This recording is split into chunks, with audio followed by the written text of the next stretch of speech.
অধ্যায় 478 grade 0 sealed আর্টফ্যাক্টের কাজ।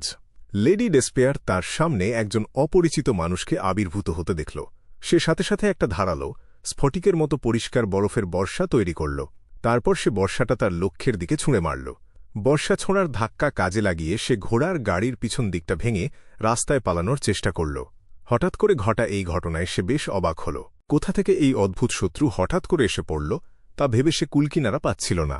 সবচেয়ে বড় কথা হল, সে এত ভালোভাবে লুকিয়ে থাকার পরও কেউ কিভাবে তাকে এত তাড়াতাড়ি খুঁজে পেল সেটা ভেবে সে পুরোপুরি হতভম্ব হয়ে গেল।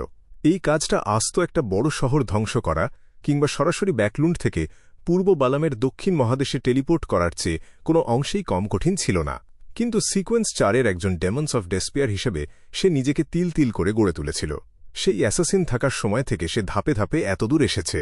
সে জানত যে এরকম একটা মারাত্মক বিপদের মুহূর্তে মনোযোগ হারানো বা আবোলতাবোল বকা তার জন্য মোটেও ঠিক হবে না। এই সব বিষয় নিয়ে পরে ভাবলেও চলবে। তাই সে সরাসরি আক্রমণ করার সিদ্ধান্ত নিল এবং এই সুযোগে সেখান থেকে পালাতে চাইল। কালো চুল আর কালো চোখের ওই অদ্ভুত মেয়েটা কিভাবে বরফের বর্ষার আঘাতের পর তৈরি হওয়া চকচকে আলোর স্তরে জমে যাবে সেটা সে এখনই কল্পনা করতে পারছিল। তাকে ধাওয়া করার শক্তি জোগাড় করতে মেয়েটাকে এই বরফের বাধা ভাঙার জন্য বেশ ভালোই লড়াই করতে হবে। ততক্ষণে লেডি ডেসপেয়ার নিশ্চিতভাবেই রাস্তা থেকে পালিয়ে ভিড়ের মধ্যে মিশে যাবে। তবে সে যেরকমটা আশা করছিল সেরকম কিছুই ঘটল না। বরফের ওই বর্ষাটা তার হাত থেকে বের হওয়ার সাথে সাথেই একদম নিঃশব্দে বাতাসে মিলিয়ে গেল। সেটার আর কোনো খোঁজই পাওয়া গেল না। অ্যাঞ্জেল ডেমন্স অফ ডেসপেয়ারের চোখ দুটো সরু হয়ে গেল। হঠাৎ করেই তার শরীর থেকে কালো রঙের আগুন জ্বলতে শুরু করল। আশপাশের সবকিছু পুড়িয়ে ছাই করে দেওয়ার জন্য সে চারপাশে মারাত্মক রোগ ছড়াতে লাগল, যাতে একটা বিশাল বড় আগুন ধরে যায়। ঠিক সেই মুহূর্তে তার শরীরটা অদ্ভুতভাবে কেঁপে উঠল এবং সে জায়গার ওপর জমে গেল। সে দেখতে পেল যে তার বাম হাতটা প্রতি সেন্টিমিটারে একটু একটু করে গায়েব হয়ে যাচ্ছে। এই গায়েব হওয়ার প্রক্রিয়াটা খুব দ্রুত উপরের দিকে ছড়াতে লাগল, যা কোনোভাবেই থামানো যাচ্ছিল না। তার মনে হল সামনের ওই সুন্দরী কিন্তু প্রাণহীন মেয়েটার চোখ দুটো অদ্ভুত রকমের অন্ধকার আর শান্ত, যেন তার চোখের গভীরে একদম খাঁটি কোনো অন্ধকার লুকিয়ে আছে। তুমি ন, তুমি হচ্ছ। ডেমন্স অফ ডেসপেয়ারের কথাটা মাঝপথেই আটকে গেল। রাবার দিয়ে পেন্সিলের দাগ মুছলে যেমন হয়, ঠিক তেমনিভাবে তার পুরো শরীরটা একদম নিঃশব্দে মুছে গেল। তার কোনো চিহ্নই আর বাকি থাকল না। তার শেষ দৃষ্টিতে ছিল শুধুই ভয় আর হতাশা। সে যে সিটটাতে বসেছিল সেটা এখন পুরোপুরি ফাঁকা, যেন সেখানে কখনো কেউ বসেইনি। ওই প্রাণহীন মুখের সুন্দরী মেয়েটা তার প্রাচীন স্টাইলের পোশাকের হুডটা টেনে নিল। তার ঠোঁট দুটো খুব সামান্য একটু নড়ল আর সাথে সাথেই সে সেখান থেকে গায়েব হয়ে গেল।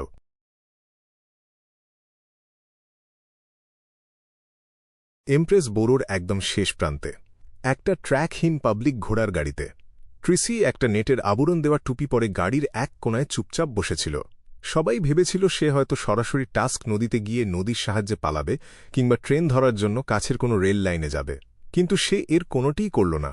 সে উল্টো ব্যাকলুন্ডে ফিরে যাওয়ার সিদ্ধান্ত নিল। 50 লাখেরও বেশি মানুষের এই শহরেই কেবল সব ধরনের গোপন দল আর অসংখ্য বিয়ন্ডাররা রয়েছে, আর তারাই তাকে ডেমন্স সম্প্রদায়ের হাত থেকে পালাতে সাহায্য করতে পারবে। এই মুহূর্তে সে মানসিকভাবে বেশ চাপে ছিল। ওই ভয়ঙ্কর বুড়ো বাটলার ফাঙ্কেলকে নিয়ে সে সবসময় একটা আতঙ্কের মধ্যে ছিল। হঠাৎ করেই তার মাথাটা কেমন যেন চক্কর দিয়ে উঠল। যখন তার দৃষ্টি আবার স্বাভাবিক হল, সে দেখল যে জাদুর মতো সে ওই ঘোড়ার গাড়িটা থেকে বের হয়ে এসেছে, আর এখন সে বাইরের একটা কর্দমাক্ত রাস্তার ওপর দাঁড়িয়ে আছে।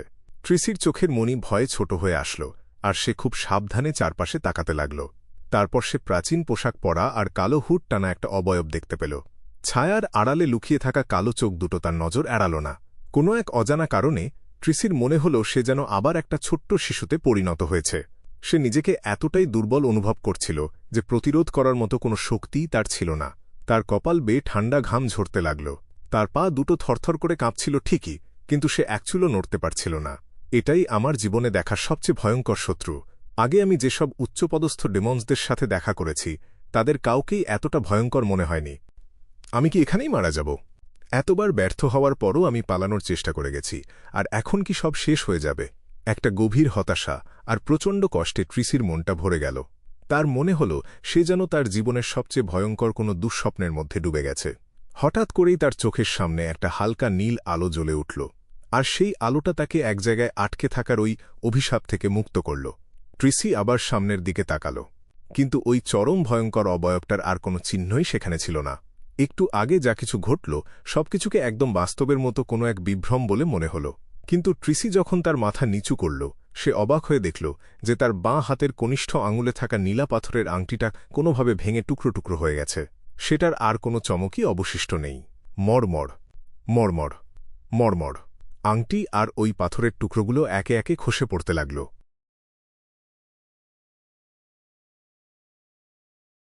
ক্লাইন ধাওয়া এড়িয়ে একটা ভেঙে পড়া পাথরের পিলারের পাশ দিয়ে গড়িয়ে গেল। সেখানে মারাত্মকভাবে আহত মিস্টার এ নিজেকে সারিয়ে তোলার চেষ্টা করছিল। ক্লাইন তাকে পাশ কাটিয়ে সোজা তার উল্টো দিকের প্রবেশপথের দিকে দৌড়াতে লাগল। মাস্টার কির অবশিষ্টাংশ থেকে যে শক্তির টুকরোগুলো ধীরে ধীরে জড়ো হচ্ছিল সেদিকে সে ফিরেও তাকাল না, কারণ সে ভয় পাচ্ছিল যে এতে হয়তো মিস্টারে তাকে থামানোর জন্য যথেষ্ট সময় পেয়ে যাবে।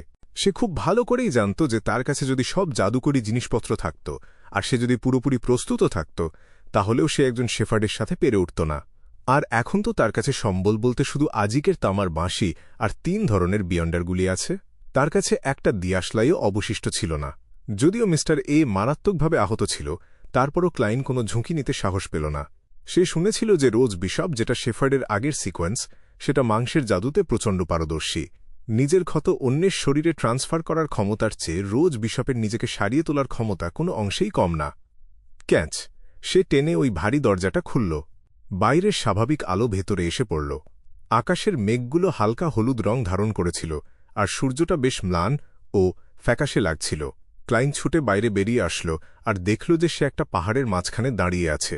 চারপাশে বিশাল উঁচু সব পাহাড় তাকে ঘিরে রেখেছে, যার কারণে জায়গাটা এতটাই গোপন যে বাইরে থেকে বোঝার কোনো উপায় নেই। খট খট খট! সে পাগলের মতো দৌড়াতে লাগল আর পাহাড়ের কোনো নির্দিষ্ট পথও অনুসরণ করল না।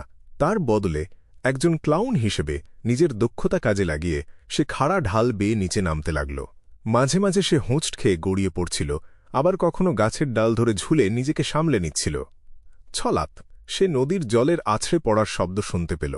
নদীটা সামনেই ছিল, একদম তার নিচেই। কিন্তু ঠিক সেই মুহূর্তে একটা প্রচণ্ড ঝোড়ো বাতাস তার পিছন দিক থেকে ধেয়ে আসল। ক্লাইন সাথে সাথে একটা সিদ্ধান্ত নিল।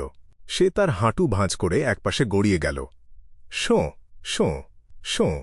সে যে জায়গায় দাঁড়িয়েছিল আর যেদিকে এগোচ্ছিল, বাতাসের ওই ধারালো ব্লেডগুলো সেখানে একটা গভীর খাদের সৃষ্টি করল। মিস্টার এ ওই বাতাসের মধ্য দিয়ে নিচে নেমে আসল। তার শরীরে এখনও তাজা রক্তে মাখামাখি একটা কেপ জড়ানো ছিল। সে তার আঙুল দিয়ে ইশারা করল, আর সাথে সাথেই তার শরীর থেকে মাংসের টুকরো উড়ে গিয়ে বাতাসে ফুলে উঠল এবং হঠাৎ করেই ফেটে গেল। বুম! রক্তের ফোঁটা আর মাংসের টুকরোগুলো চারদিকে ছড়িয়ে পড়ল। ক্লাইন তার হাত দুটো ব্যবহার করে ডিগবাজি খেয়ে বেশিরভাগ আক্রমণই এড়িয়ে গেল। তারপর সে একটা বিশাল গাছের পেছনে আশ্রয় নিল। ওই উড়ে আসা মাংসের টুকরোগুলো বিশাল গাছটার গায়ে রক্তাক্ত গর্তের সৃষ্টি করল। যেসব জায়গায় আঘাত লেগেছিল সেখান থেকে চারদিকে ক্ষয় হতে শুরু করল। দৌড়ানোর সময়ই ক্লাইন তার রিভলভারে গুলি ভরে নিয়েছিল। সে যেইমাত্র হাত তুলে মিস্টার এর চোখ লক্ষ্য করে গুলি করতে যাবে, ঠিক তখনই সে ওই চোখগুলোর ভেতরে একটা গভীর অন্ধকার দেখতে পেল। হঠাৎ করেই ক্লাইন বুঝতে পারল যে যদিও তার চারপাশের দৃশ্য একটুও বদলায়নি, তারপরও তাকে জোর করে একটা স্বপ্নের জগতে টেনে নিয়ে যাওয়া হয়েছে। সে একসময় একজন নাইটমেয়ারকে হত্যা করেছিল, অন্তত একজন নাইটমেয়ারকে তো বটেই। ক্লাইন তার জ্ঞান ধরে রাখল এবং দেখতে পেল যে মিস্টার এ একদম অবাস্তবভাবে তার পাশে এসে হাজির হয়েছে। সে একটা রক্তলাল কম্বলে পরিণত হয়ে তাকে এমনভাবে পেঁচিয়ে ধরল যেখান থেকে পালানোর কোনো উপায়ই ছিল না। তুমি কি দুঃস্বপ্নের সাহায্য নিয়ে আমাকে ভয় দেখিয়ে আমার হার্ট অ্যাটাক করাতে চাও? ক্লাইনের মাথায় এই চিন্তাটা আসলো আর সে এর জবাব দেওয়ার জন্য প্রস্তুত হল। এটা তো তারই স্বপ্ন। এই স্বপ্নে সে সম্পূর্ণ সচেতন, তাই সে চাইলেই যে কোনো কিছু তৈরি করতে পারে। আর ঠিক সে কারণেই সেখানে একটা খাঁটি আর চোখ ধাঁধানো সোনালি রঙের সূর্য হাজির হল। পরিষ্কার আর গনগনে আগুনের শিখা চোখের পলকে চারপাশের সবকিছুকে জ্বালিয়ে দিল। ক্লাইন সেই দৃশ্যটা কল্পনা করল যখন সে প্রথমবার স্বপ্ন গণনার সময় শাশ্বত প্রজ্জ্বলিত সূর্যকে দেখেছিল। প্রায় সাথে সাথেই সে স্বপ্ন থেকে বেরিয়ে আসল এবং একটা চাপা গোঙানির শব্দ শুনতে পেল। মিস্টার এ এক পা পিছিয়ে গেল। তার নাকের ডগা বেয়ে ২ ধারায় রক্ত ঝরছিল। রক্ত আর মাংস দিয়ে তৈরি তার ওই পোশাকটা গলে গিয়ে ধীরে ধীরে নিচের দিকে নামতে শুরু করল। পটাং! ক্লাইন তুড়ি বাজাল আর ৩০-৪০ মিটার দূরের গাছগুলোতে আগুন ধরিয়ে দিল। তার পায়ের নিচের শুকনো আগাছাগুলোতেও আগুন ধরে গেল, আর সেই উঁচু আগুনের শিখা তার পুরো শরীরটাকে ঢেকে ফেলল। মিস্টার এর সেই পুরুষত্বহীন সুন্দর চেহারাটা হঠাৎ করেই আরও বেশি সুন্দর আর মেয়েলি হয়ে গেল। তার হাতে একটা স্ফটিকের মতো পরিষ্কার আর ওজনহীন বরফের বর্ষা তৈরি হল। সে বর্ষাটা কয়েক ডজন মিটার দূরে থাকা জ্বলন্ত গাছগুলোর দিকে ছুঁড়ে মারল। ক্লাইন আগুনের ভেতর থেকে লাফ দিয়ে বের হওয়ার সাথে সাথেই তার চোখের মণিতে বর্ষার ওই স্বচ্ছ ডগাটা প্রতিফলিত হল। বর্ষার ডগাটা আস্তে আস্তে আরও বড় আর স্পষ্ট হতে লাগল, যেন সেটা তার পুরো চোখ জুড়ে বসেছে। ক্লাইন নিজেকে একপাশে ছুঁড়ে ফেলল। তার শরীরটা একটা হালকা বরফের স্তরে ঢেকে গেল। ওই স্বচ্ছ বর্ষাটা তারপর আগুনটা নিভিয়ে দিল। এর ফলে বরফের একটা মোটা স্তর খুব দ্রুত চারদিকে ছড়িয়ে পড়তে লাগল। ক্লাইন তখনও শূন্যে ভাসছিল। সে হঠাৎ করে নিজেকে গুটিয়ে একটা বলের মতো তৈরি করল আর উল্টো হয়ে গেল। সে তার বাঁ হাত বাড়িয়ে বরফের স্তরের ওপর হালকা করে চাপ দিল। সে আবারও বাতাসে ভেসে উঠল এবং ওই ঠান্ডা জগৎ থেকে নিজেকে সরিয়ে নিল। কিন্তু বরফ ছোঁয়ার কারণে তার হাতের তালুর চামড়া ওই জায়গাতেই জমে গিয়েছিল, যার কারণে একটা ছ্যাঁত করে শব্দ হল আর তার হাতের চামড়া ছিঁড়ে গেল। গড়িয়ে নিজের পায়ে দাঁড়ানোর পর ক্লাইন তার পকেটে হাত ঢোকাল। তারপর সে নিজের বানানো একটা স্লাম্বার চার্ম বের করে আনল। সে যখনই মন্ত্রটা পড়তে যাবে, হঠাৎ করেই তার নাক সুরসুর করতে লাগল আর সে হাঁচি দিল। হ্যাঁচ্চো হ্যাঁচ্চো হ্যাঁচ্চো। তার প্রচণ্ড মাথা ব্যথা করতে লাগল আর সে সমানে হাঁচি দিতে থাকল।